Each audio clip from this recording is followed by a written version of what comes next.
have not started grading the homework from this weekend. I probably will be till tomorrow or Wednesday till I start digging into this week's homework. We're going to start off today by doing a little review of Chapter 1.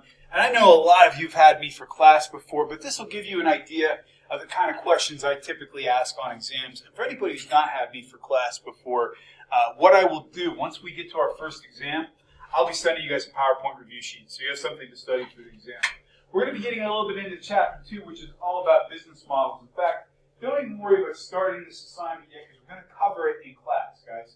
I'm going to be asking you to apply the 8 elements of a business model to your e-commerce idea. And again, we're going to be doing that. I've even provided a template for you in Microsoft PowerPoint so that you have a way to easily break out the elements of the business model. It's due, I have it set right now due for the 3rd of February. I may set that due date back a little bit simply because we just had an assignment due. So most likely that's going to go back at least a day or two, but we'll decide that as we get in for this week. Guys, we're going to start off with some review. So true or false, guys, based on what we talked about in class. Amazon's sales in 2018 made up 68% of all e-commerce sales in the United States. Is that true or false? We got to vote for true? The answer is actually false. It's significantly lower. It's 37%. It's a good guess, though. And the original estimates were about 48%. Once you accounted for sellers who were using Amazon strictly as a conduit, it went down to 37%. After Amazon, who's the most powerful e-commerce company in the U.S. based on revenue? eBay is correct.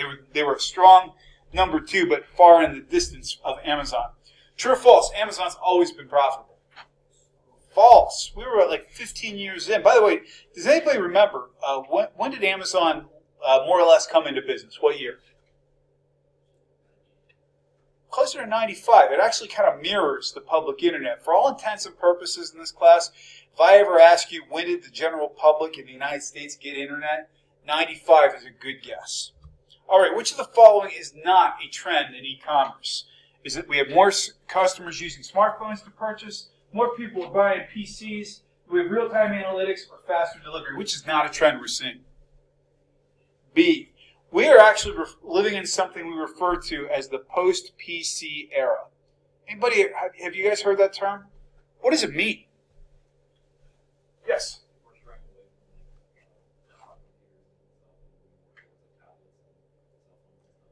Absolutely correct. In fact, we got a major milestone we're going to talk about with that stuff today too, guys. Think about this. We all assume laptops are a given, but most of the time, when we're connecting with the internet, what's our most common device we're using now? Phones, absolutely. So we're calling it the post-PC era. True or false? E-commerce and e-business are the same thing. That's true or false? It is false. E-business is everything put together. That's why we're covering this stuff, guys. That's why we're covering it. By the way, guys, take some notes on this stuff. You might be getting actual questions that could show up on an actual exam. Just saying. E-business is everything we use electronics for. E-commerce is buying and selling. Which of the following is not one of the 8 features of e-commerce technology? Is it ubiquity, global reach, real-time analytics, or information density? Correct. Even though we're going to be talking more about analytics this semester, it's not part of what our text lists as the 8 unique aspects. In my opinion, it probably should be. True or false? Holiday sales in 2019 increased by 3.4%. Is that true or false?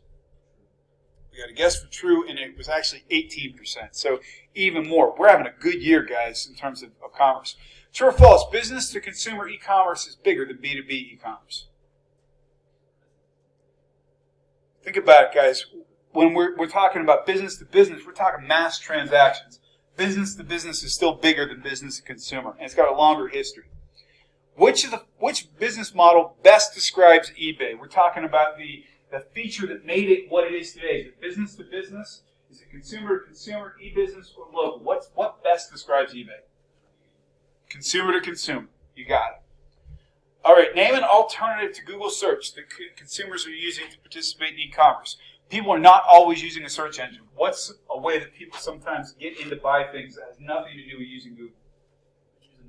Fantastic answer. Fantastic. You could also have said going directly to a URL. App is a great answer at this point in time. All right, true or false? This year, smartphone e-commerce sales are predicted to be 10% of all e-commerce sales. Is that true or false? It is going to be higher because it's about 23%. Crazy. Now, here's the trick, guys. Most people who are using smartphones at this point are still using them to shop and still making actual purchases on a computer, but that amount is increasing. True or false? The World Wide Web and the Internet are not the same thing. That is true. The web is what? If you had to give it a technical term, what is it? The web is something on the internet. What is it? The word begins with an S. Service. It's a service on the internet. So that would be an example of the fact that the web and the internet are not the same thing. True or false? The internet's been around since the 80s. It's false. It's older. When do you think, guys? 1960s, guys. We're going back to the... Okay, fair enough. But the 1960s is the era it came out. I stand corrected. Oh, the computer science guys corrected my semantics here. I see how this is going to work today. Okay, Ryan. All right, bonus. Who developed the internet and why? It was not Al Gore. Who developed the internet and why?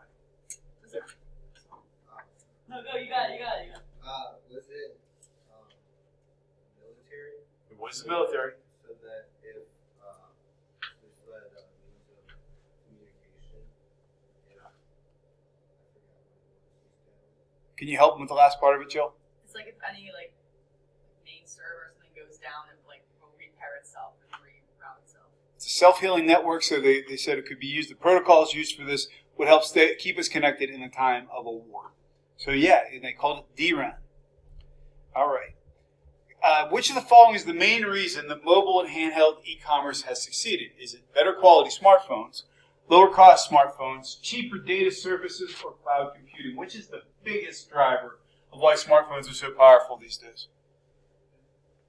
So we have guessed better quality. I'm actually going to contend that it's D, and here's my reason for that answer.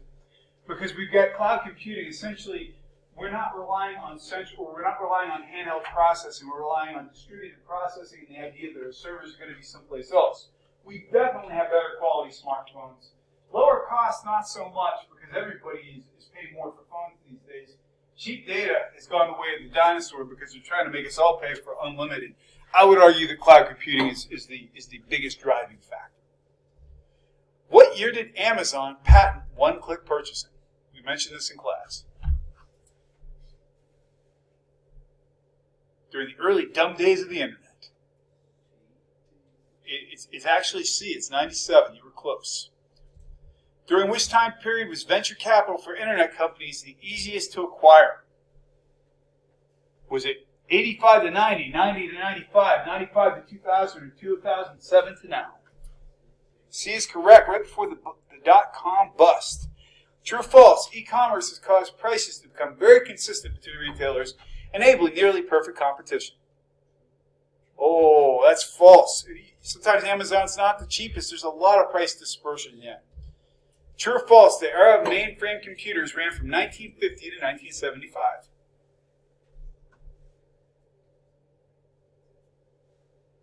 What do you think?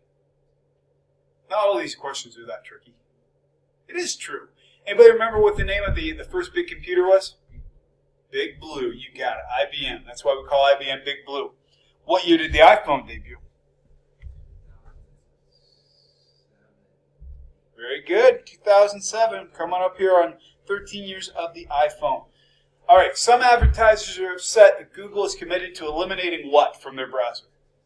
Third-party advertisements. Also known as? Cookies. Cookies. They sound much more delicious when you call them cookies. All right, here's one. If anybody gets this, I'll be totally surprised. The new subscription service where people are going to be selling 6-minute videos. What's the name of that short video? It is Quibi. Very good, guys. I'll be interested to see if these guys succeed or not. All right, guys. That is Chapter 1. We're going to be jumping into Chapter 2. But before we do that, guys, actually before we can get into today's conversation, any questions or comments about Chapter 1? Anything that you would like clarified or like to discuss before we move on? All right, guys. Today marks the 10th anniversary of the iPad. We see Steve Jobs in the later days of his life before he died from complications of pancreatic cancer, holding up the iPad. The iPad was not an immediate phenomenon. It was not an immediate sensation. People hated the name. They thought the name was terrible. But it turned out to be a pretty revolutionary device. Guys, what has changed in the last decade of our lives because of this device? How has it affected the way we interact with the internet and with each other? Why is it important? Or is it important? Yes. I think it's changed, like, from like a personal perspective, like how schools are teaching things. Like, I know at my high school, like, all of the students got iPads. Like, that was very common in like our area with all the high schools. So just like how learning is. So we're talking about tactile computing for young people? Absolutely. Yes.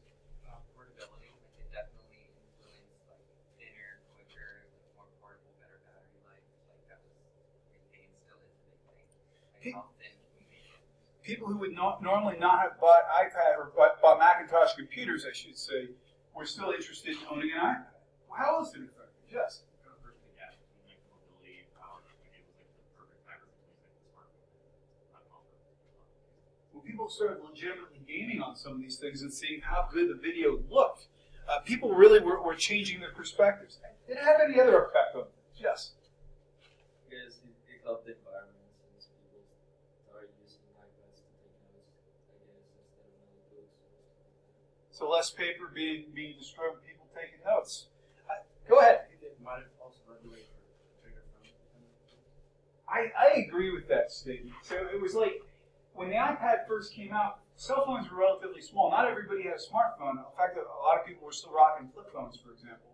And all of a sudden, it started saying, if you're going to carry this thing around, why don't we make our phones a little bigger? And the gap between phone and tablet started getting small. I agree.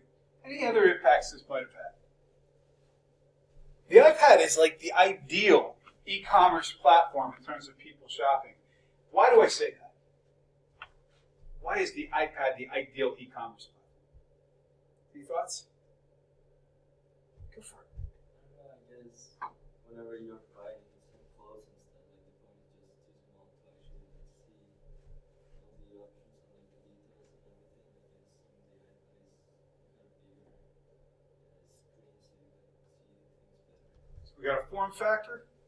Yeah, I was just going to say something similar, like it's big enough where you can still get a lot on there for like detailed things, but it's interactive enough to where it's like you're as comfortable as being on your phone. I completely agree.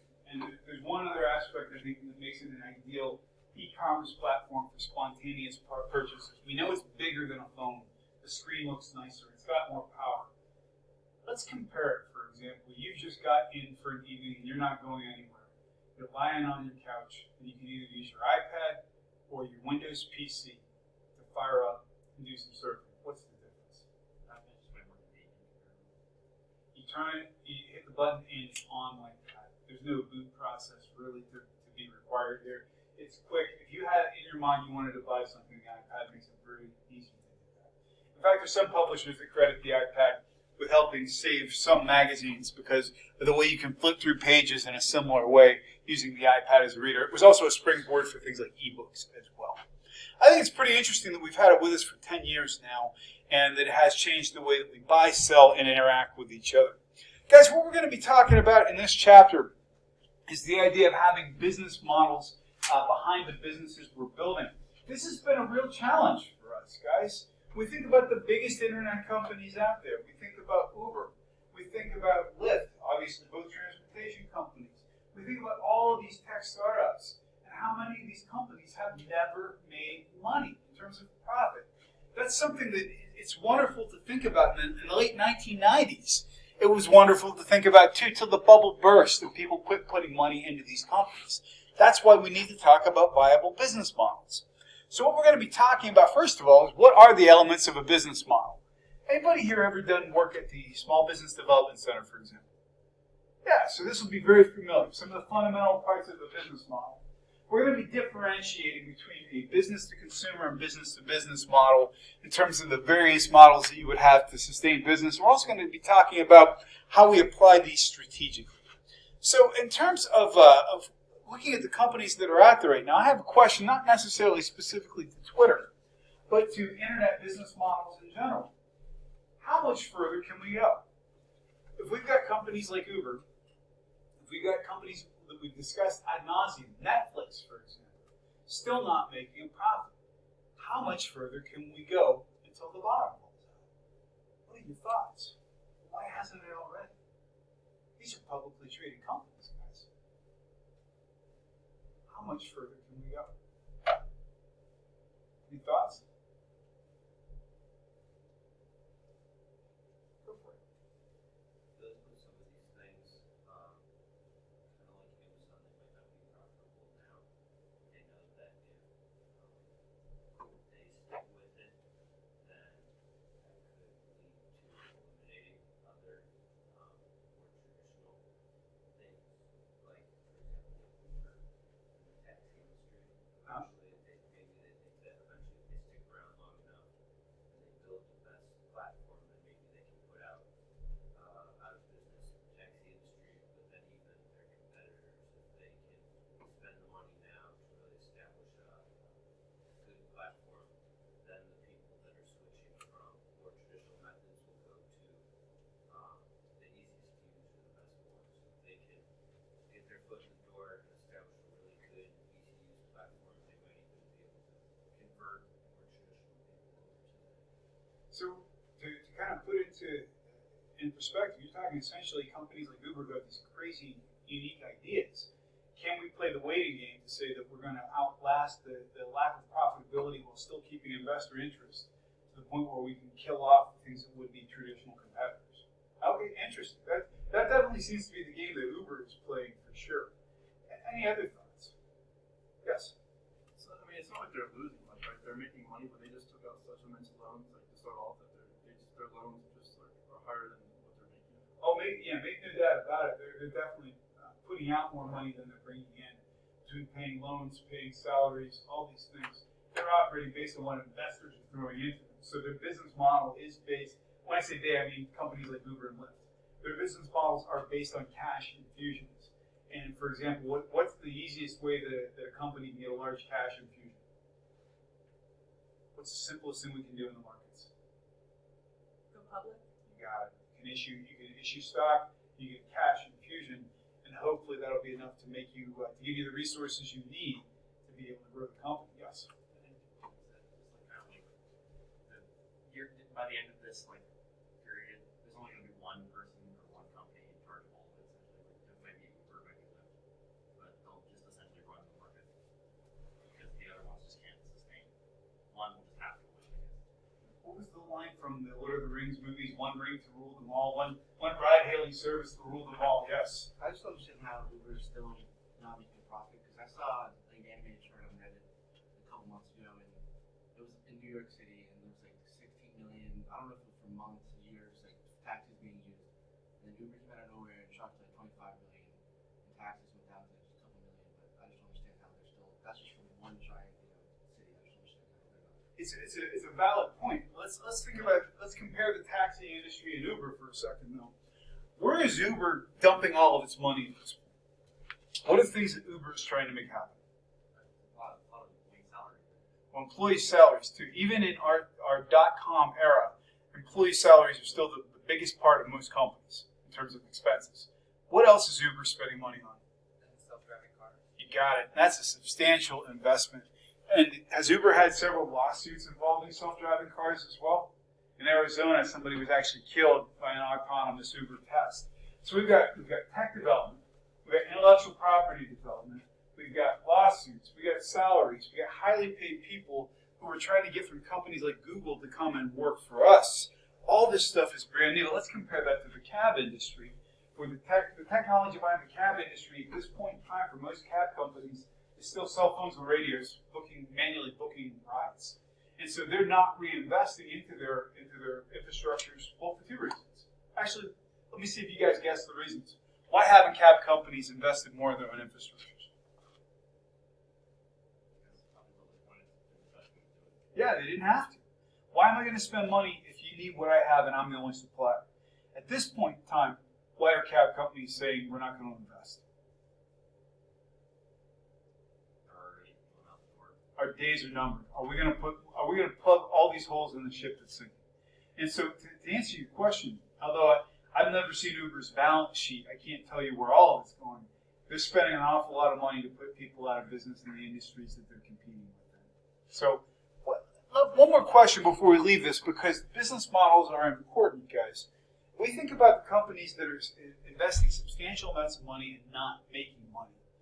What other particular part of the dot-com economy comes to mind? Where there's a lot of competition right now for your eyeballs. I'll give you a hint, the Mandalorian. Yes, you got it. If you were betting on streaming services, which one would you bet on and why?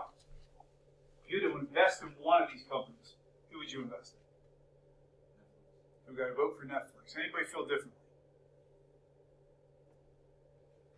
I think Hulu has a good run of it too, because honestly, I don't think they'll ever just be, well, that's a big statement, but I don't, at least right now, in the foreseeable future, I don't think there'll be just one streaming service, because it'd be too expensive. For sure. People buy subscription services based on what they want to watch. Like, there's, as much as I want to watch The Mandalorian, I don't really want to watch anything else on Disney Plus, so I haven't signed up for it. So I prefer Hulu and Netflix. But and like there's YouTube Cable or YouTube Red TV or something now. I don't want to watch like that, so I'm not going to sign up for that. So I think it's really all dependent on what the user is interested in and what shows they have to offer. So we've got high levels of market segmentation. Am I right? Is there anybody else feels particular draw toward a particular service based on their business model? Go ahead, please. Based off of what Hunter said, I think it's like, you say he doesn't subscribe to Disney Plus because it's one of these shows. It's kind of stupid. Like NBC is having their own thing. The Office can take off Netflix. Like, I'm sure there's gonna be a lot of people who, watch The Office on Netflix who are not gonna go subscribe to any streaming app. And it's no point.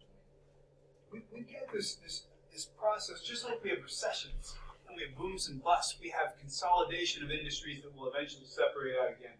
Let's think about this for a second. In the old days, before cable television, we got our television through the air. Whatever channels you could pick up is what you got. All of a sudden, cable comes to the forefront, and we can subscribe to all these channels we wouldn't normally have access to, and we're buying packages of that stuff. Then we get to the idea of cutting the cord. Everybody starts getting broadband in their homes, and they're saying, why am I going to pay for stuff I don't want? Eventually, to get all the content you do want, it's going to be like buying cable all over again, which means some of these players are going to consolidate. They're going to go from non-profitable to profitable business models, or they will cease to exist. If I were betting on one company who's going to weather this storm, it may be a non-traditional answer. I think Prime is going to come out on top of this better than anybody. Not necessarily content-wise, not necessarily being the thing that everybody wants, but because it's not Amazon's primary business model, it's an adjunct to what they're really selling, which is Prime subscriptions. So they are just doing nothing but repurposing content, producing a couple of the shows, and they're, of all the streaming companies, except maybe for Disney Plus, they're the one who's profitable. So that's my opinion. I could be wrong. My point to all this is that sooner or later, the business model has to make sense. And that's why when we look at a lot of these internet companies, we're setting up to be like a dot-com bust all over again. That was a lot. Guys, before we get into our business model versus our business plan, I would like to pause for a minute for a question or a comment while I take a sip of my coffee. Question or comment from anywhere in the room. Could be about absolutely anything. When do you think driving cars will become self-driving cars will become? If I were a betting man, I would say it's going to take about 15 to 20 years. And here's why I say that. I think it's a generational gap. And I think that, for example, if we look at most people in this room, would I be okay in calling you guys Generation Z? For the most part, maybe a few folks consider themselves to be millennials, but I think most people are Generation Z. I think that it's going to take another generation, maybe the people who are like 4 or 5 years old now, who are growing up. We're already seeing that people are waiting to get their driver's licenses in a lot of places, not just cities, but like rural areas. And if that becomes a possibility, I think we're going to see the entire generation coming up behind you guys saying, why bother? You know, it's going to be akin to how people feel about things such as gardening and hunting, because that decreases with every generation as well. So I think we're going to see 15 to 20 years before it's completely mainstream. And the other part of it is, from everything Google has said, the biggest problem with the system, we get autonomous vehicles. Well, actually, let me ask you guys, see if you get the answer to this question. What's the biggest challenge to autonomous vehicles on the road right now? Weather conditions. Well, that's the other one. You're absolutely right. Weather is tough. They don't know how to drive in snow. But is there another challenge to autonomous vehicles?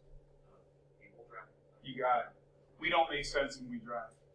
Machines typically follow logic. So I think it's going to mean we're going to have enough people committing to it to make it viable. Yes? This was just a thought. I saw it posted somewhere. It's just an interesting thought to think about. So with self-driving cars, so say since there's still people driving cars, there's an accident about to happen in a self-driving car that has one passenger in it, has to choose between wrecking the car into the vehicle in front of it and killing the passenger, or wrecking or swerving out of the way and taking out a crosswalk full of people. Which one does it do? So at that point, it's like someone has to decide, like casualty-wise, are we going to take out one person? Like, is the driver going to be the main concern? Is it passengers? Are we going to do numbers? So like that was the thing that I saw. Like either way, someone will die, but which way would it be? It's just an interesting thought. Have you guys ever done the train game in high school where you have to make the ethical decision who lives and who dies? And for anybody, we're going to do that in this class too, where you guys are going to make decisions on this because we're going to be talking about e-commerce ethics. But yeah, you raise an excellent point. At some point, you know, if we're in a traffic accident, we're going to be reactionary. We're not generally making logical decisions saying, well, I'm going to try to take out fewer people over here if we're going to wreck anyway. Where the machine has to think in that type of logic. It's an absolute ethical dilemma. How do you make those decisions? You're still picking who dies. Wow, heavy stuff for Monday afternoon. Any other thoughts on this subject or otherwise? Yes, sir. Also, we were talking about Uber and like why people prefer Uber or another company. I was like during the break, I was in Chile.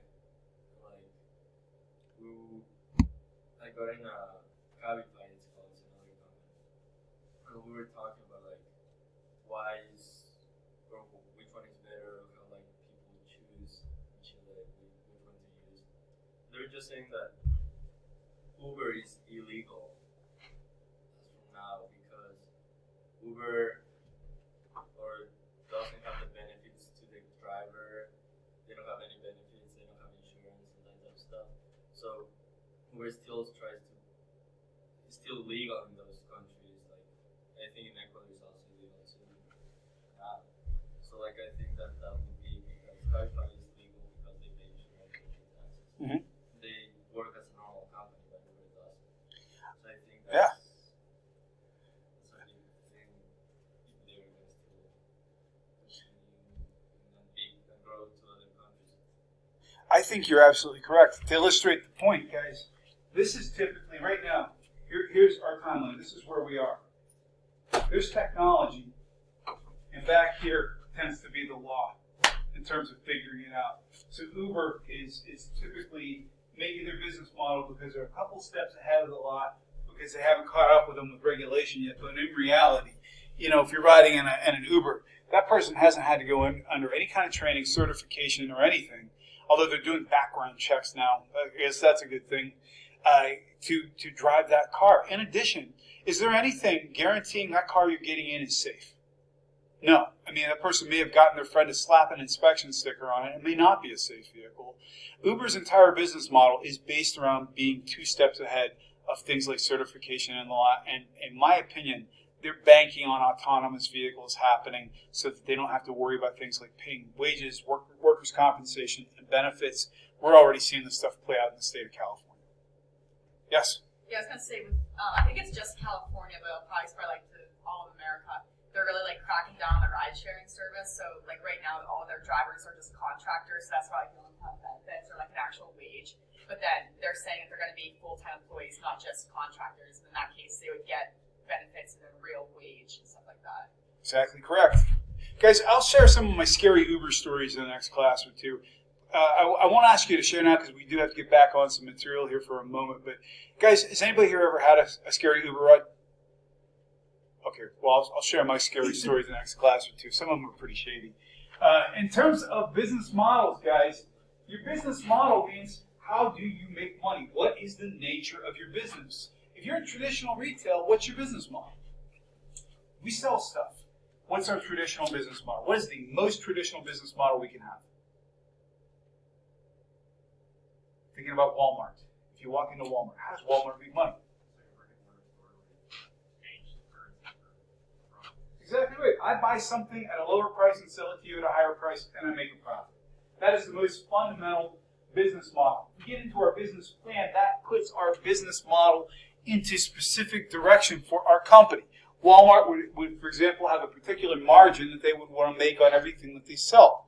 And then we get into what we refer to as an e-commerce business model. That's a business model that is specific to the internet. So, for example, if you're Amazon, you have a pretty traditional business model for the things you sell. You just happen to be using the internet to execute that model. These are the 8 parts of a business model. We're going to cover every one of these things in terms of how they play out in a business. So we go from our value proposition all the way down to our management team. And these are the things that make us choose one business over another, because we've got a lot of businesses who are buying things. So, for example, what's your value proposition? If you're Amazon, what is your value proposition? Why should a customer buy from you as opposed to somebody else? What's your value proposition? We all buy a lot from Amazon. Why do we choose them instead of Walmart? Yes. Convenient. So the most convenient website that I know of. So convenient. What else is unique to Amazon? What else is part of their value proposition? What do you think? Amazon Prime. Yeah, we get this wonderful subscription and free shipping. If you get onto the e-commerce aspect of things, Amazon is very customizable and personalized. If you log on, they know your preferences. We know that we're getting reduced shipping costs because we're paying for Prime. We're getting it to our door in 2 days without paying for shipping past our monthly or our annual fee. And we also are getting stuff that's deliverable and tracked. So we have a value proposition. In terms of your revenue, how are you making money? If you are Amazon, typically you're paying for goods and services. Even if they're not profitable, what is Uber's business model? What is the revenue model? How do they make money? Emily, how does Uber make money? I mean, it's like, I would say the big thing is like just their rides in general. Yeah, they're also what they refer to as a transaction broker. Because who's actually, in Uber's model, they don't have employees, they have what? Contractors. The C word. They are contractors. You don't work for Uber, you work for yourself. We facilitate the transaction. Their business model is that they're charging a transaction fee. We also have other kinds of revenue models. We have advertising, for example. If you are watching YouTube, if you want to know why you get to watch YouTube for free all day long, it's because we get those GD ads coming in everything. If you have a subscription, for example, if you've got Apple Music or Spotify and you're getting paid Spotify, you're paying a subscription model. Now, we also have something called freemium. Does anybody here get the free version of Spotify, where you just get ad-supported music? Well, a lot of people used to get it. So that means freemium. It means you're getting something free that you're actually not, because you're becoming a target for advertising. Then we get into what we refer to transaction fee models. Again, Uber is a great example of that. So is eBay, for example. The most traditional revenue model we can get is sales revenue. I make money by selling you something, usually something physical. If you buy from Walmart, if you buy from Amazon. And then we get what we refer to as affiliate revenue models, which means, for example, we have an Amazon affiliate, somebody who sells stuff that Amazon maybe processes the transaction, but we're actually getting and fulfilling the order. Has anybody ever gotten an order that said, transaction from XYZ company fulfilled by Amazon? Have you ever gotten that? That's an example of an affiliate, somebody who's using a third party to help fulfill their orders. That's your revenue model. Amazon charges those groups to do this stuff. And one company can have more than one business model as well. A revenue model, I should say. Well, what's your market space? What's your market opportunity? One of the biggest things, or biggest reasons, why Uber and Lyft are so popular is because of their market opportunity. Why did they have such a big opening, guys? Why did they have such a big opportunity? Jess, what do you think? Why did Uber and Lyft have such a big market opportunity? Because like cars are really expensive and gas is expensive, so like going on an Uber ride would be less expensive than going in your own car. I could not agree more. So we had the idea that people don't have to buy cars. Was there one other industry that left them an open? Who else left them an open, guys? We talked about them earlier. Yes? Yeah. Has anybody here ever had to go to a big city and take a traditional taxi? Is it convenient? It sucks. If you're in Pittsburgh and you're trying to hail a cab, good freaking luck. I remember one time being out with two groups of people. It took us 30 minutes to get two cabs. One group went in the first cab. Half hour later, the second group goes in the other cab. Uber was addressing a market that needed addressed. In regions like this, believe it or not, there are Uber drivers who serve Loretto. Was there any real legitimate taxi service in these areas? No. It was a market space. So if you get into a market space, for example, where you might be able to operate, do you have a realistic market opportunity? If you're getting into a big city like Pittsburgh where people need ride sharing and there's no viable cab companies, you have both a market space and a realistic market opportunity to get into. Typically, we get into smaller niches based on the market we're in. So, for example, there may someday be a derivative of Uber that mainly serves rural areas. It may happen because we don't have a lot of Uber out here yet either. So what about your competitive environment? If I say Uber, who's their biggest competitor? Lyft, you got it. If I say Amazon, who's their biggest competitor? I would say eBay and maybe one other company that's just starting to get their blank together online. You got it. So we're talking about soup to nuts retailers. So if I say Nike, who's their big competitor? Adidas or Under Armour. You can say, who else is in your market space? Who else is selling something similar to you? What are your direct and indirect competitors? For example, if I said we have Netflix, who is a direct competitor to Netflix? Who? Do they have an indirect competitor? Movie theaters? Movie theaters, possibly. And what else do people like to do in their free time when they have time to sit around and do nothing? YouTube, for sure. You can even say, I would stretch a point, you could even say an indirect competitor could be video games. If we're sitting around surfing the web, or we could be gaming, for example. So what's our competitive environment like? Well, it could be based on what kind of product you have. Is it tough to get into that market? Do you have profitable competitors you're going up against? What kind of market share do you have? Guys, I think that there's room in our world for a new athletic apparel brand. I think there's room in our world for a new video game author. I don't know if I'd want to take on Amazon, though. Think about the companies and how entrenched they are. It depends on the industry you're getting into, and you had better be prepared to spend some money the larger the competitor and the more entrenched they are. So what is your competitive advantage? Guys, a lot of this stuff seems to cross over a bit, but let's talk about it for a second. What is Amazon's biggest competitive advantages? If you had to say the top three, what would you call them? Yes? Convenience. Very, very much convenience, for sure. What else? How else is Amazon a competitive advantage? Yes? Yeah, you can get just about anything. You got breath, yes. I completely agree. Everybody, if you say Amazon, everybody knows what you're talking about. Do they have anything else that gives them a competitive advantage? Low prices. For sure. Mostly low prices. And it does pay to comparison shop, but for sure. There's one other area where they have a real competitive advantage. Okay, we're going to do a two-part question. In the last 4 months, how many of you have bought something off Amazon? How many of you have the Amazon app on your smartphones? Yeah, and so we're talking about something that's an entrenched ecosystem that's going across platforms. And the things that also come into this, guys, in terms of asymmetries, that means we've got some companies that have unique advantages over others, where it becomes even almost unfair competitive advantage. If we look at the ways that these figures break out, if you remember, eBay wasn't even close as the number 2 revenue source to Amazon. So they have got what we refer to as an unfair competitive advantage. And Amazon, although I don't say this much, in some ways we could consider them to be one of the first movers in their kind of e-commerce. Even if Sears beat them to the punch, they were the first ones to really understand the internet. In terms of your market strategy, that just means how are you going to attract people to your brand.